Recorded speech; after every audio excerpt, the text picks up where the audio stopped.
Davos పర్యటనలో రాష్ట్రానికి పెట్టుబడుల వెల్లువ కొనసాగుతుంది. వివరాలు మా ప్రతినిధి నగేష్ ప్రత్యక్ష ప్రసారం ద్వారా అందిస్తారు. పవిత్ర, దావోస్ పర్యటనలో రికార్డు స్థాయిలో పెట్టుబడులు వచ్చాయి. రాష్ట్రానికి సుమారు 1,32,000 కోట్ల పెట్టుబడులకు సంబంధించి రాష్ట్ర ప్రభుత్వంతో వివిధ సంస్థలు ఒప్పందాలు చేసుకున్నాయి. మొత్తం 10 కంపెనీలు కీలకమైన ఒప్పందాలు జరిగాయి.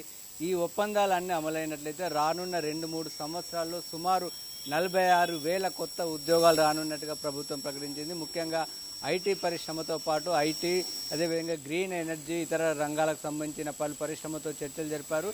దావోస్లో పర్యటిస్తున్న ముఖ్యమంత్రి రేవంత్ రెడ్డి, ఐటీ శాఖ మంత్రి శ్రీధర్ బాబు వరుసగా కంపెనీలతో సమావేశాలు నిర్వహిస్తున్నారు. అనేక మంది ప్రతినిధులతో పాటు అక్కడ ఉన్నటువంటి పారిశ్రామికవేత్తలతో వివిధ అంశాలపై చర్చలు జరిపిన తర్వాత ఈ కీలకమైన ఒప్పందాలు జరిగాయి. ఇటీవల ప్రధానంగా ఐటీ కంపెనీలు విస్తరణకు ముందుకు వచ్చాయి. అమెజాన్ వెబ్ సర్వీస్ ఒక్కటే సుమారు 60,000 కోట్ల రూపాయలతో డేటా సెంటర్లు ఏర్పాటు చేయడానికి ముందుకొచ్చింది. హైదరాబాద్లో అమెజాన్కు అవసరమైనటువంటి భూములను కేటాయించేందుకు రాష్ట్ర ప్రభుత్వం అమెజాన్తో ఒప్పందాలు చేసుకుంది. వీటి ద్వారా అనేక వేల ఉద్యోగాలు రానున్నట్టుగా కూడా తెలిపింది. అదేవిధంగా విప్రో కూడా హైదరాబాద్లో గోపనపల్లిలో కొత్తగా ఒక సెంటర్ ఏర్పాటు చేయాలని కూడా విప్రో యాజమాన్యం ముందుకొచ్చింది. దానికి సంబంధించి ప్రభుత్వంతో అంగీకార పత్రం కుదుర్చుకుంది. అదేవిధంగా ఇన్ఫోసిస్ ఇప్పటికే సుమారు 30,000 ఉద్యోగాలను హైదరాబాద్లో కల్పిస్తుంది. పోచారంలో ఉన్నటువంటి ఆ సెంటర్ను విస్తరించి సుమారు 750 కోట్లతో ఆ కొత్త సెంటర్లను ఏర్పాటు చేసి కొత్త ఐటీ టవర్లను నిర్మించి దాని ద్వారా దాదాపు 17,000 మందికి ఉద్యోగాలు ఇవ్వనున్నట్టుగా ఇన్ఫోసిస్ యాజమాన్యం కూడా ప్రకటించింది. అదేవిధంగా ఇంకా ఆ తర్వాత పూర్తిగా అంటే మొదటి దశ 3 ఏళ్లలో పూర్తయితేనే దాదాపు 10,000 ఉద్యోగాలు వస్తాయి. ఆ తర్వాత మరో 7,000 ఉద్యోగాలు కూడా ఇవ్వనున్నట్టుగా పేర్కొంది.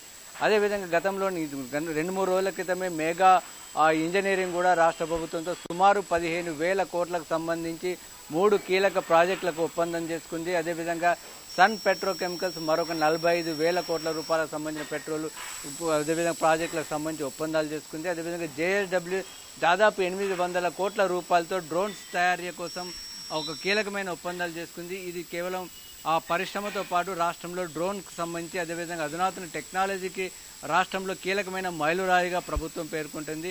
ఈ విధంగా అనేక సంబంధించి మొత్తం 10 కీలకమైన ఒప్పందాలతో ఈ 3 రోజుల పాటు జరిగినటువంటి సదస్సులో జరుగుతుంది. దాదాపు ఈ పర్యటన కొద్దిసేపట్లో ముగియనుంది. ఈరోజు పర్యటన ముగించిన తర్వాత కొద్దిసేపటి తర్వాత ముఖ్యమంత్రి అదేవిధంగా అధికారుల బృందం దావోస్ నుంచి బయలుదేరి జూరిచ్కి వెళ్ళి జూరిచ్ నుంచి అక్కడి నుంచి దుబాయ్ మీదుగా రేపు ఉదయం హైదరాబాద్కు చేరుకోనుంది. మొత్తం మీద గత ఏడాది జరిగినటువంటి దావోస్ పర్యటనలో సుమారు 40,000 కోట్ల రూపాయల పెట్టుబడులు వచ్చాయి. వాటికి సంబంధించి 11 ప్రాజెక్టుల్లో ఇప్పటికే 10 ప్రాజెక్టులు ఇప్పటికే పూర్తి అమరు.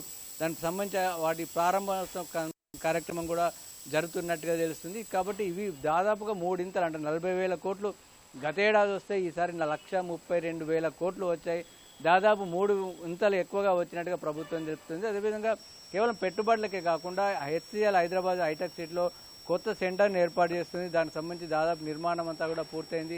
త్వరలోనే వాటిని ప్రారంభించనున్నట్టుగా హెచ్సిఎల్ యాజమాన్యం దావోస్లో ఐటీ శాఖ మంత్రికి వెల్లడించింది. అదేవిధంగా సిఐఐ సదస్సులో కూడా రాష్ట్రంలో కొత్తగా మొబిలిటీ అంటే రవాణా రంగంలో తీసుకురావాల్సిన మార్పులు, అదేవిధంగా విద్యుత్ వాహనాలు, క్లీన్ అండ్ గ్రీన్ ఎనర్జీకి సంబంధించిన అనేక అంశాలు కూడా చర్చలు వచ్చాయి. మొత్తం మీద దావోస్ పర్యటన విజయవంతమైనట్టుగా ప్రభుత్వం చెప్తుంది. భారీ పెట్టుబడులతో పాటు అనేక ఉద్యోగ అవకాశాలు దాదాపు 40,000 మంది కొత్త ఉద్యోగాలతో పాటు దానికి పరోక్షంగా అనేక మందికి ఉపాధి అవకాశాలు కూడా వీటి వల్ల వస్తున్నట్టుగా ప్రభుత్వం చెప్తోంది. అప్పుడు పవిత్ర.